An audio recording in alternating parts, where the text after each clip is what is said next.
So working on the SW20 today, and here's the new MR2 fuel pump.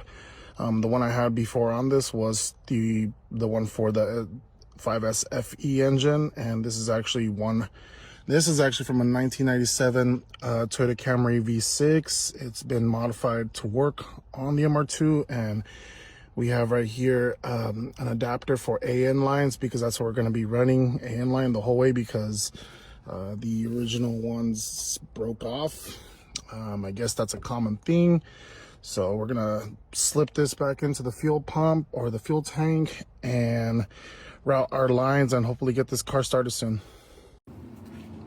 So we just ripped out the old fuel line. So there you have it. That's the old fuel line. That's where I went to the fuel pump itself, and that's where I went to the fuel delivery to the engine. So we're not gonna use this no more. And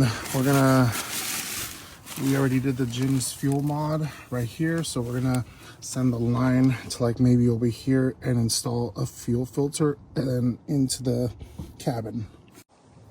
So we just finished installing the fuel filter. I was able to use one of the holes on the motor mount bracket and it's secured in there. And then we got the line going to the fuel rail right here. And I gave it enough slack so that it's not being stretched or pulled. And that should give us enough space to run the intake right here. So now what we're gonna do is run the line into the cabin. And what I was thinking was just kind of like sending it through here, through the fuel filler neck tube. And I was gonna use actual stuff to hold on to it, but for now I'm probably just gonna use like zip ties or something and then just to make it go in there. And yeah, we'll figure it out some other day, but I kind of just want to get this together so that we can move the car on its own power. So the fuel line is installed, goes between the fuel fill pipe and the shifter cables, and then goes over here to the fuel filter. The hose is a bit longer than what I want it to be, but we could cut it at a later date. I kind of just want to start the car and get it running under its own power. And so let's go ahead and take a look inside, and yeah, there it is. So it's all connected. This is just temporary. We're gonna find a way to hold on to the hose so that way it's not vibrating and moving around. But we do gotta address this issue right here. I'm gonna cut this back a little bit more, and we're gonna fix this connection right here, and the fuel system should be complete on the car.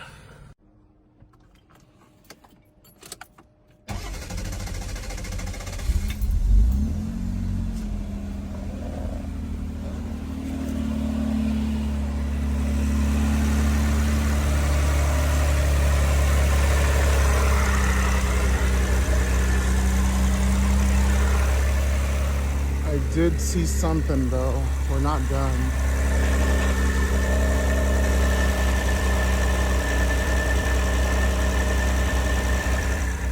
So we gotta take it back apart. But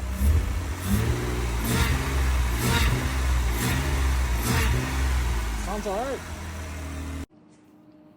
So I have a crap ton of injectors. Back when we were diagnosing the Celica over there, the V6, we ended up not using none of these injectors because I ended up going with 1JZ injectors for the V6 Celica. But you guys saw I got one leaking injector. I could either go the poor man's route and just keep swapping them out, or just order new O-rings and go from there. But I'm probably gonna just order new O-rings. The car is turning on. I just gotta make sure it drives under its own power to take it to the backyard, because I really don't like working in this heat. I'm gonna pass out right here just in this heat. So plan is to move this to the backyard and work on it in the carport and just be out of the sun, because it's killing me, but happy to hear it running. All right, so we got the MR2 in the backyard. We got the EG over there now. After doing the valve adjust on the EG, the car idles so much better now, and it feels like it actually has some power to it. But now we got to go get it aligned, because we installed the new camber arms, and then we installed the, what else did we install? The coilovers. So the alignment's all whack, so we got to go do that. But brought the MR2 to the backyard because we have to put it on jack stands and drop down the fuel tank because we have to fix it. Old owner told me that there's a slow leak in it, so we got to address that before we start driving the car. And you guys saw the fuel injector. We have to, I'm going to order new O-rings for all 6 fuel injectors anyway, so might as well do that. And then we're going to try and just get this in a drivable state, go get it smogged, and possibly enjoy it for some time.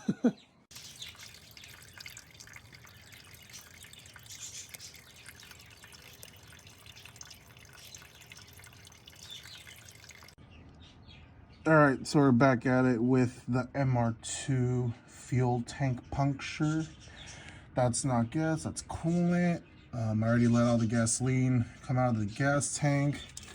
And I was looking for replacement fuel tanks. They're not terribly expensive. There's some on eBay. But I figured I'd give a JB Weld tank weld a shot. This was like about, I don't know, 13 bucks or something. Something really cheap. Basically, it comes with fiberglass. It comes with like a little popsicle. And then it comes with the stuff to mix. This is probably just regular JB Weld with fiberglass. I didn't realize that until after. Probably could have saved a little bit bucks if I just went with the little tubes, but it is what it is. Anyways, I got the hole as tight as possible. You can see it's a pretty nasty hole. So I figured, you know what, let me try to fix it before I end up buying a whole new fuel tank and dropping it completely from the MR2, which is not a cool job for a big guy like me. So let's go ahead and start mixing up the solution. You're gonna cut a little piece of the fiberglass and kind of tuck it in the hole. Hopefully it doesn't go in. But regardless, the new fuel pump already has a pickup sock anyways, so it wouldn't really damage it, just be floating in there. But let's get to it. So that's my mess right there. And one of the comments the instructions say is you have pretty much 5 minutes of work time, and they don't specify that. The minute you start mixing is the minute the timer starts running. So it did get a little sticky, like really quick. It's already kind of hard, so hopefully it did its job really well. Again, if this leaks afterwards, it is what it is. I could just go get a new fuel tank. I just kind of wanted to see if this kit would do the job. But I was pressing it in making sure it went into the hole as well, like a little bit. So hopefully it does fix it, and we'll go from there. I got this bastard over here wanting to help me and whatnot. He's like, I can help you. If only I had hands and not paws. Bastard. Well, anyways, that's gonna be a cool job to put the fuel tank back up there. Yep. MR2 stuff. Don't own one if you don't have a lift, or you're gonna be doing this a lot. So, sanded the MR2 front bumper. I kind of went down to the plastic, no paint, kind of just like this.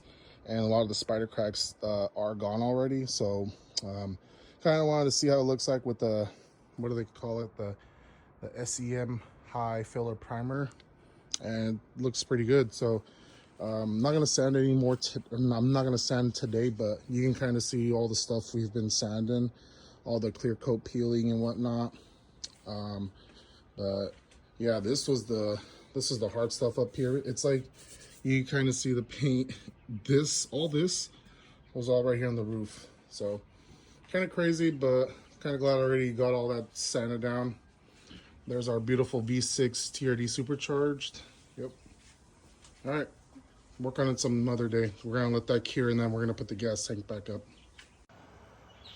All right, back to working on the MR2. So I got the driver's side coolant pipe here, the one that goes under the vehicle. And old owner told me that one of the brackets is leaking coolant.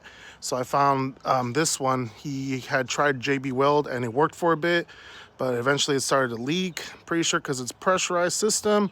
So what we're gonna try and do, and so that's what happens. Basically, the vibration of the vehicle will cause these brackets to get moved back and forth and eventually crack the welds and lead to this. So what I'm gonna try and do is I'm gonna fish a rubber coupler to here and just put 2 clamps on each side and pray that that holds. I'm gonna see if someone can weld this. I believe this is aluminum. I'm gonna see who can do this for me. In the meantime, I'm just gonna do that just so I can get the vehicle moving out of here and send it off to paint. I know I'm gonna get a lot of crap for that video that went viral. But yeah, I ended up using these clamps. They're seeing to hold properly. So all I did was just put this hose over it and basically use 2 clamps. They're on there pretty tight. I'm pretty sure it's gonna be able to hold pressure, but we'll see. Worst case, again, I could just drop this and get it properly welded, but just trying to see if this will do a quick little fix. So let's go ahead and install this. Same with the gas tank. All right, I was able to put the fuel tank back on. The only issue I have is, I don't know if I'm missing it, but I don't think I have everything for this strap right here. I'm pretty sure I'm missing some components there. But other than that, the fuel tank is being held up by this mid bracket. I believe my e-brake cables are seized. They're not moving.